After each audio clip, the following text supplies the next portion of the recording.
Jemaat kekasih Tuhan mensyukuri setiap rahmat dan kebaikan Tuhan. Mari kita masuk dalam ibadah bersama pada pagi hari ini. Kita siapkan firman dari Kolose 1 ayat 9 sampai 14 dalam edisi Kamis 22 Juli 2021. Mari bersama kita berdoa. Kami menyatakan syukur dan pujian kepadamu ya Tuhan pada pagi ini. Kau mengaruniakan kehidupan, berkat, bahkan hari baru. Dan kami menyambut dengan penuh sukacita dan pengharapan yang kokoh. Pagi ini kami menyiapkan hati kami mendengarkan firman Allah. Kiranya Roh Kudus menolong kami, memperlengkapi kami semua, sehingga firman yang kudus ini dapat kami mengerti dan dimampukan untuk melakukannya dengan baik di tengah-tengah hidup ini. Bersabdalah ya Tuhan, kami siap mendengarkan firman-Mu, ampuni dosa kami. Dalam nama Tuhan Yesus kami datang berdoa. Amin. Kita akan membaca Kolose pasal 1 ayat yang ke-9 sampai ayat yang ke-14. Firman Tuhan berbunyi demikian. Sebab itu sejak waktu kami mendengarnya, kami tiada berhenti-henti berdoa untuk kamu.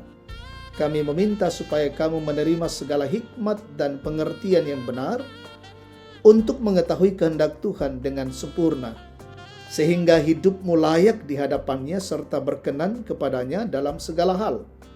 Dan kamu memberi buah dalam segala pekerjaan yang baik dan bertumbuh dalam pengetahuan yang benar tentang Allah, dan dikuatkan dengan segala kekuatan oleh kuasa kemuliaan-Nya untuk menanggung segala sesuatu dengan tekun dan sabar, dan mengucap syukur dengan sukacita kepada Bapa yang melayakkan kamu untuk mendapat bagian dalam apa yang ditentukan untuk orang-orang kudus di dalam kerajaan terang.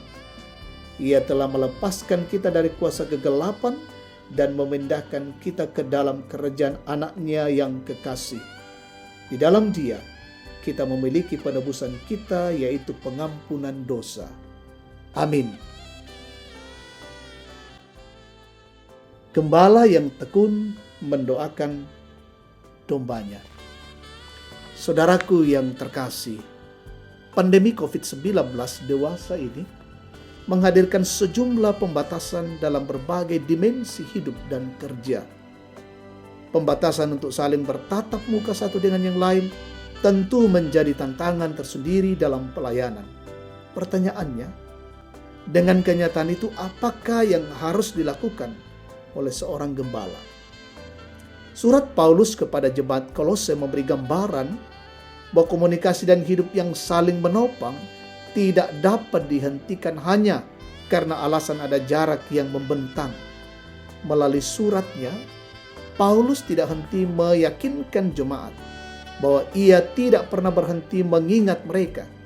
Bahkan dengan sungguh-sungguh, Paulus terus berdoa agar jemaat yang karena satu dan hal tidak dapat dia kunjungi senantiasa diperlengkapi, dikuatkan dan dibebaskan dari kuasa kegelapan dan beroleh sukacita senantiasa karena pengharapan kepada Yesus Kristus yang telah memindahkan orang percaya kepada kerajaan-Nya.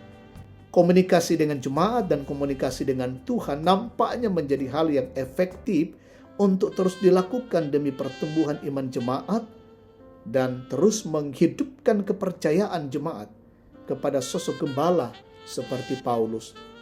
Saudara yang Tuhan kasihi, apa yang dipaparkan Paulus dalam surat Kolose ini adalah sebuah pembelajaran penting bagi kita bahwa proses penggembalaan di masa kini tidak boleh berhenti hanya karena alasan adanya pembatasan jarak. Kalau Paulus dapat menjembataninya dengan surat-suratnya serta melalui kehidupan doanya, maka kita pun dapat melakukannya dengan sarana komunikasi yang semakin canggih agar komunikasi dengan jemaat dapat berlangsung dengan baik. Terpujilah Tuhan Sang Gembala. Kita berdoa. Terpujilah Tuhan Allah Sang Gembala kami, Gembala Agung, yang terus memelihara perjalanan hidup kami. Kami bersyukur firman Allah boleh menguatkan kami pada pagi hari ini.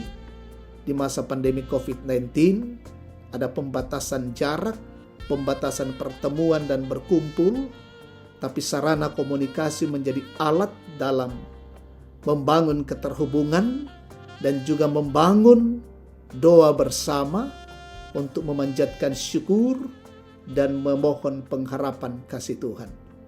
Terima kasih firman Allah ini menguatkan kami semua, bagaimana kami selalu terhubung dan bersama-sama saling mendoakan dalam komunikasi, dalam berbagai bentuk cara yang Tuhan mungkinkan di masa pandemi COVID-19 ini. Kami mendoakan seluruh kekasih-kekasih kami, jemaat Tuhan, umat Tuhan dimanapun berada. Tuhan lindungi dan kasihi hari ini dalam melakukan berbagai tugas, pekerjaan, dan tanggung jawab aktivitas kami. Kami percayakan sepenuhnya kepada Allah sebagai pemegang kendali kehidupan kami, sehingga kami menjalaninya dengan baik. Kami berdoa seluruh keluarga kami diberkati oleh Tuhan. Jemaat Tuhan yang dalam kondisi sakit, isolasi mandiri di rumah, dalam kondisi terpapar dan dirawat di rumah sakit, Bapa pulihkan dan sembuhkan mereka satu persatu. Berkati bangsa dan negara ini sehingga boleh dilalukan wabah COVID-19. Berkati semua pihak yang mengatasi wabah ini, baik pemerintah, TNI Polri, satuan tugas, relawan, semua garda terdepan. Berkati kami bergandengan tangan bersama untuk boleh mengatasi dan memutus mata rantai penyebaran COVID-19. Kami mendoakan jemaat Tuhan, saudara kami yang berduka, hiburkan dan kuatkan dalam hidup mereka. Teguhkan yang mengalami pergumulan, teguhkan yang mengalami perkara-perkara hidup. Dan orang tua kami yang dalam kondisi tua juga tetap dikuatkan dan disehatkan Tuhan. Dan saudara-saudara kami yang bersyukur hari ini karena menikmati pertambahan usia, sempurnakan syukur mereka, bahkan berbagai keberhasilan, berbagai berkat-berkat Tuhan yang dialami. Terpujilah Tuhan, peliharakanlah hidup hari ini, kehidupan kami semakin memuliakan Allah, semakin serupa dengan Kristus. Kami berdoa, kami bersyukur dalam nama Yesus, Tuhan dan Juru Selamat. Amin. Demikian ibadah bersama. Selamat menjalankan seluruh aktivitas. Tuhan memberkati.